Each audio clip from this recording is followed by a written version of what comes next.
আসসালামু আলাইকুম। এখন হচ্ছে বিকেলবেলা, আমি আসরের নামাজ পড়ব। আপনাদের ভাইয়া আসরের নামাজটা ঘুম থেকে উঠে আসরের নামাজটা পড়ে সুন্দর করে বিছানাটা গুছিয়ে আর ঘরটা সুন্দর করে ঝাড়ু দিয়ে তো বাইরে চলে গেল।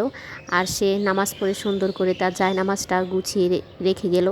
আর আমি জোহরের নামাজটা পড়ে আমার ওড়নাটা এলোমেলো রেখেছিলাম, সে সুন্দর করে ভাঁজ করে রাখলো। এখন আমি এই ওড়নাটা দিয়ে নামাজ পড়ব, আর জায়নামাজটাও এখন আমার লাগবে। আপনাদের ভাইয়া একটু এলোমেলো থাকতে পছন্দ করে না, সব সময় পরিপাটি গোছগাছ পছন্দ করে। আমি আবার সব সময় এলোমেলো থাকি। সে মাগরিবের নামাজটা বাইরে পড়ে বাসায় আসবে, আসলে পরে আবার বিছানা গোছাবে, আবার ঘর ঝাড়ু দিবে। গোছগাছ থাকাটা অনেক কষ্টের ব্যাপার। আমি পরিষ্কার পরিচ্ছন্ন গোছগাছ থাকা পছন্দ করি, কিন্তু এত কষ্ট করতে ইচ্ছে করে না, এজন্য একটু আমি এলোমেলোই থাকি। আজকে এ পর্যন্তই। আল্লাহ হাফিজ।